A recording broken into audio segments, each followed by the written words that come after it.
hati-hati tiga ayat ini. Salah baca bisa musyrik, yaitu tiga ayat yang pertama di dalam surat Al-Fatihah, yang kedua di dalam surat At-Taubah, yang ketiga juga sama di dalam surat At-Taubah. Kalau salah membaca harokatnya, maka bisa menyebabkan maknanya musyrik. Artinya menyekutukan Allah Subhanahu wa taala. Oleh sebab itulah bagi setiap orang yang membaca Al-Qur'anul Karim hendaklah mengetahui ini. Jangan sampai salah membaca. Terutama di dalam surat Al-Fatihah yang sering kita baca setiap kali sholat. Kita sholat fardu 5 waktu selalu membaca surat Al-Fatihah. Yaitu yang pertama di dalam surat Al-Fatihah ayat yang kelima. Hati-hatinya di bacaan Iyyaka na'budu wa iyyaka nasta'in. Yang ditekankan adalah lafadz iya. Iya hamzanya di kasroh, ya-nya di tasydid. Iya. Jangan iyyaka na'budu wa iyyaka nasta'in. Jangan begitu.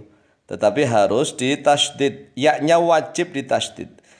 Iyyaka na'budu wa iyyaka nasta'in. Kalau seandainya ditekankan kemudian kafnya dengan na'budunya terpisah. Contohnya begini. Iyyaka na'budu wa iyyaka nasta'in. Kalau diputus-putus. Iyyaka na'budu wa iyyaka nasta'in. Tapi kalau baca cepat, ya nggak apa-apa. Iyyaka na'budu wa iyyaka nasta'in. Kalau ya-nya kurang tasydid, artinya menjadi dhau'us syamsi. Dhau'us syamsi itu apa? Sinar matahari. Jadi kalau ya-nya kurang tasydid artinya sinar matahari. Hanya kepada sinar matahari kami menyembah. Dan hanya kepada sinar matahari kami minta pertolongan.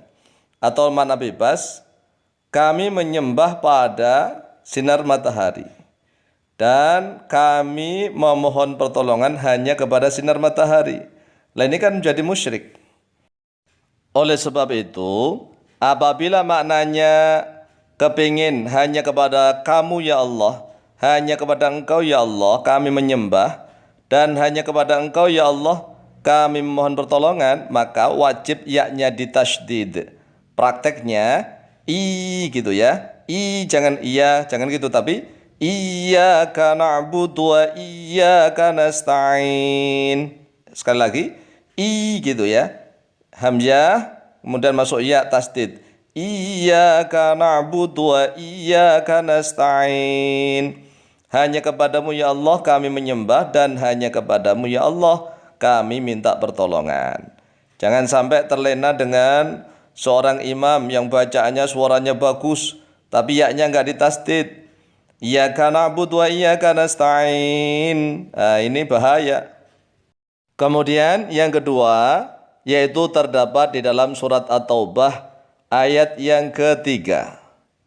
Surat At-Taubah ayat yang 3 ada 2 kali lafadz wa rasul. Tetapi yang kita maksudnya adalah wa rasuluh yang kedua. Oleh sebab itu agar lebih paham kita tuntun bacaannya dari awal. A'udzu billahi minasyaitonir rajim. Wa adzanum minallahi wa rasulihi ilan nasi yaumal hajjil akbari annallaha bari'um minal musyrikin. Annallaha bari'um minal musyrikin wa rasuluh.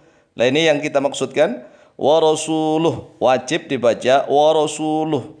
Maksudnya adalah lamnya di dhammah wa rasuluh, atau boleh wa rasulah, lamnya di fathah. Kemudian haram menjadi musyrik kalau lamnya di kasrah wa rasulih gitu. Kalau sampai baca salah wa rasulih maka musyrik. Artinya maknanya begini loh. Wa adzanun minallahi, wa adzanun bermula maklumat, pengumuman, pemberitahuan, pengumuman minallahi dari Allah, wa rasulihi dan dari rasulnya Allah, ilan nasi kepada manusia, yaumal hajjil akbari pada hari haji akbar, annallaha bari'um minal musyrikina, annallah sesungguhnya Allah bari'un yaitu berlepas diri, sesungguhnya Allah berlepas diri, minal musyrikina dari orang-orang musyrik, wa rasuluhu dan begitu juga utusan Allah bari'um minal musyrikina, begitu. Wa kadzalika rasuluhu bari'um minal musyrikina. Wa rasuluhunya bisa i'rabnya kalau dirofakkan, lamnya dirofakkan, bisa menjadi mubtada dari khobar yang dibuang. Wa rasuluhu bari'um minal musyrikin, begitu. Kemudian kalau dibaca nasab, wa rasulahu, lamnya di fathah, berarti wawunya ataf kepada annallaha. Takdirnya begini, annallaha wa rasulahu, gitu. Atau begini, annallaha bari'um minal musyrikina wa anna rasulahu bari'um minal musyrikina. Kalau dibaca cer, lamnya di kasroh, sesungguhnya Allah yaitu berlepas diri dari orang-orang musyrik dan juga berlepas diri dari Rasulnya. Gara-gara salah baca inilah pada masa pemerintahan Khalifah Umar bin Khattab ada seorang guru ngaji yang salah membacanya, annallaha bari'um minal musyrikina wa rasulih, lamnya di kasroh. Kemudian yang diajari ngaji itu nggak mau lagi, nggak mau lah. Kenapa nggak mau diajari ngaji? Kalau memang Allah itu berlepas diri dari orang-orang musyrik dan juga berlepas diri dari para rasulnya, dari utusannya yaitu Nabi Muhammad SAW, ngapain saya ngaji? Ngapain saya masuk Islam? Mendengar kasus seperti itu, kemudian sang guru ngaji dihadapkan kepada Sayyidina Umar bin Khattab radhiyallahu an. Kemudian ditanya, kenapa engkau baca rasulih? Ya memang dengarnya begitu. Kemudian Umar bin Khattab faham bahwa sang pengajarnya lah yang salah membaca. Oleh sebab itu Sayyidina Umar bin Khattab mewajibkan bagi setiap orang yang mengajarkan Al-Quran, maka wajib tahu hukum tajwid, hukum nahwu shorob, hukum tentang tata bahasa Arab. Bukan hanya tajwid, tetapi harus paham tentang nahwu dan shorob. Itu adalah saat pada zaman pemerintahan Sayyidina Umar bin Khattab. Kemudian yang ketiga, masih di dalam surat At-Taubah, tetapi ayatnya yang ke-31. Tepatnya pada kalimat wal masih ibna Maryam. Kita baca dari awal. A'udzu billahi minasyaitonir rajim. Ittakhadhu ahbarahum wa ruhbanahum arbabam min dunillahi wal masih ibna Maryam.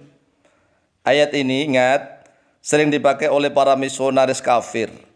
Mereka mengatakan bahwa Al-Masih bin Maryam, atau mereka mengatakan Tuhan Yesus itu termasuk Allah, begitu. Ayat ini ya mereka orang-orang para misionaris kafir itu melihat terjemahan Al-Quran. Terjemahan Al-Quran itu bahaya memang. Kadang-kadang bahaya dipakai oleh para misionaris kafir untuk mengelabui akidah umat Islam yang jarang mengkaji, jarang mendekati para ulama dan para kiai. Coba kita artikan perlafaz sekarang ya. Ittakhadhu, telah menjadikan oleh mereka orang-orang kafir ahbarahum pada cerdik-cendekiawan mereka, waruhbanahum dan pada rahib-rahib mereka, arbaban sebagai tuhan-tuhan, min dunillahi dari yang selain Allah. Kemudian wal masih ibna Maryam wajib dibaca nasab karena wawunya ataf kepada lafaz ahbarahum. Wal masih ibna Maryam, dan menjadikan oleh mereka orang-orang kafir itu pada Al-Masih bin Maryam sebagai tuhan-tuhan dari yang selain Allah, begitu. Sehingga haram hukumnya apabila dibaca cer. Baca cer itu alamatnya atau tandanya kasroh. Misalnya dibaca begini, wal masih ibni Maryam, itu menjadi musyrik kalau dibaca cer. Wal masih ibni Maryam. Karena kalau diartikan cer, ya dibaca cer, maka artinya akan berubah. Mereka orang-orang kafir itu menjadikan cerdik-cendekiawan mereka dan rahib-rahib mereka sebagai Tuhan-Tuhan dari yang selain Allah dan dari yang selain Masih bin Maryam begitu. Oleh sebab itulah wajib dibaca wal Masih ibna Maryam. Kalau dibaca jer menjadi musyrik. Oleh sebab itu para guru-guru ngaji terutama ya hendaklah belajar ilmu nahwu dan shorof agar paham ini wawunya ataf kemana begitu ya, agar benar-benar paham. Wallahu ta'ala a'lamu bishawab.